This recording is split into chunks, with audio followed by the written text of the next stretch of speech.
Hello everybody, it's Matt Gerard with Downrange Firearms Instruction. I just wanted to talk to you guys about a great book opportunity.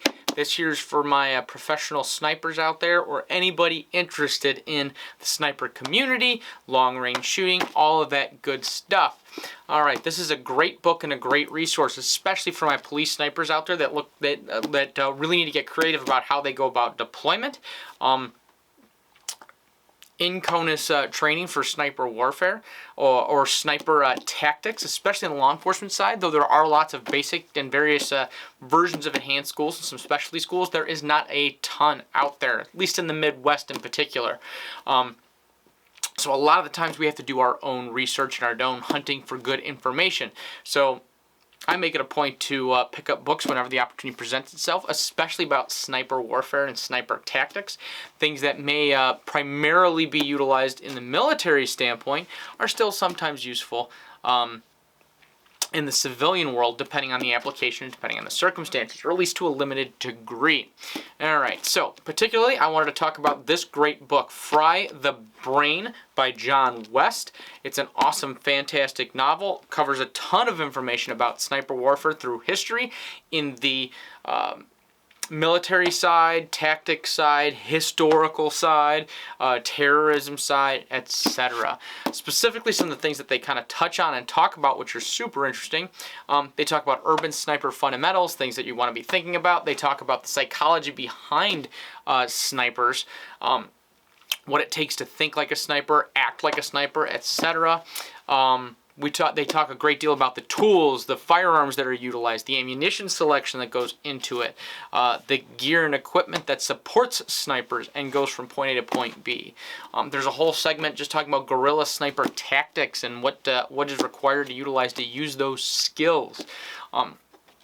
Things like that are extremely helpful, especially from the law enforcement side. Law enforcement snipers, at least the ones that I've had encountered all over the Midwest, and some of them and some national areas too that I've gotten the pleasure to train with. A lot of times equipment is not always up to snuff, partially because there's no exposure or good education about what good quality equipment consists of, and part of it is just because of very constricted budgets. Sniper teams are not cheap to equip. Proper sniper rifles, you're going to be in the $2,000 range minimum before you're even talking about glass. You really need to be spending good quality money on that, so a lot of departments don't understand that, and sometimes they cut corners where they shouldn't. So exposing yourself to books and education like that talks about equipment and gear is very, very helpful, because you start learning things about what rifles you should be looking for and why they cost what they cost. So when the bosses start talking budgets and all that good jazz, and why do we have to spend this much money on your gear? Well, because we're relying on it and it needs to work when we deploy it. Yes, it's a it's a low repetition item, real world application. We're going to use it very, very few times in the course of a career. Most snipers will never fire their rifle at all, and the ones that do will typically do it once, maybe twice in their entire career, depending on the operational tempo of their teams. So the reality of it is they don't get that level of exposure. So it's real kind of hard for a lot of people in the administrative role to swallow the concept of spending that kind of money. That being said, your snipers are extremely useful tools that should be getting utilized by more departments. And even though there is a fairly expensive equipment and train-up stretch, it really is worth it because of all the secondary skills and tools that snipers bring to bear. That's something you really, really want to be considering, especially in the law enforcement realm.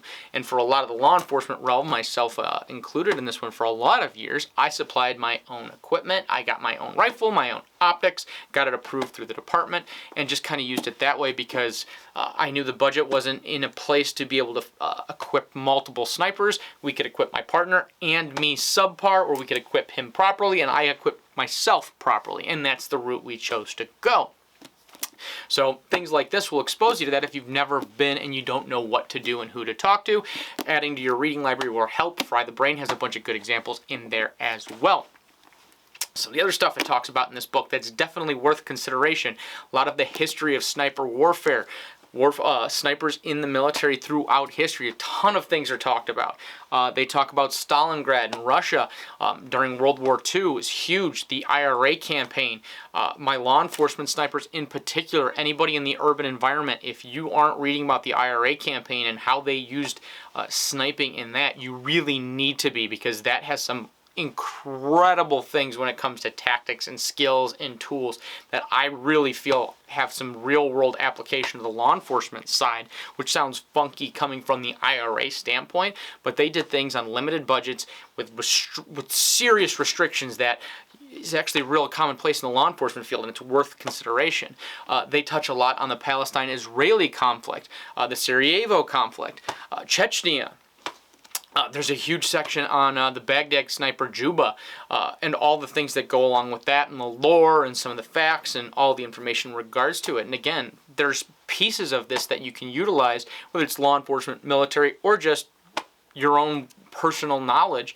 There's a ton of information covered in this book that's really, really useful, and that history really brings a lot of it to life. And you can also see how it grows throughout history. So it's a great, great, great standpoint read from that standpoint. Additionally, they talk about a lot of INCONUS in the United States incidents, specifically terrorism and sniping involved when sniping was involved in terrorism. In particular, they touch into the Kennedy assassinations. It's a little conspiracy theory for my taste. I'm not sure I buy all of it in there, and it goes a little off the rails, but a lot of the information is interesting for sure. How much of that one's relevant, I don't know. Read into it at your decision and discretion. But it does also talk a lot about Whitman and the Texas Book Depository. That one's hugely useful. If you've never read about that incident, you really, really should, because that is a ton of terrifying concepts that could happen potentially in CONUS in the United States.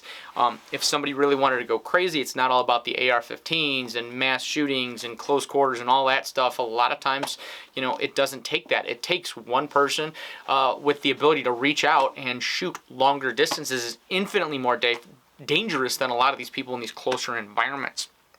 Also touches on the DC sniper, why it took so long to catch them, what the tactics were that they used. The DC sniper section is also incredibly useful to my law enforcement crew. Read through that segment. It's going to be incredibly useful because a lot of the tactics, skills, and tools that they utilized might surprise you as they actually worked. They worked really well, and that's why it took so long for them to catch them and why they were so effective. Book touches on a few other things, sniper forensics, a lot of the research that went into that, a lot of how to catch snipers and things like that. So from an investigative standpoint, if you are involved in one of those situations, there are some useful things to read about and kind of get your head wrapped around. And there's some stuff about counter sniper technology and things moving in the future. There's a bunch of other segments in this book as well. It's definitely a worthwhile read. If you've never read this or picked it up before, I definitely suggest it. I reference this one for sure when I talk about sniper school, when we go to our sniper school and various long-range classes or precision classes and stuff like that. I invariably will reference this book at least a few times. There's a few others that I reference on a regular basis as well. And over the coming months, you're going to start seeing me put some reviews and commentary about those as well. But right now, I wanted to start with Fry the Brain. If you've never read it, never heard of it, and you're in the sniper community, you're absolutely wrong. You need to pick up this book and give it a read, because from a sniper standpoint, there is so much good information here, especially my urban snipers, especially my law enforcement snipers, that sometimes we need to get creative to make stuff work.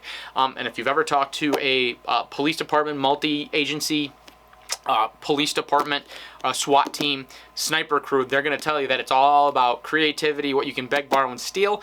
Just kidding with the steal part. It's all about that. And this book is a great, great hand guide to have on hand about gear, equipment, how to jury rig things, how to kind of make things work with the resources that you have available. So if you've never looked at Fry the Brain, pick up a copy, read through it, and if you've got any comments, like, Ked, anything like that, drop it in our comment section. So thanks for tuning in, everybody, and we'll talk to you next time.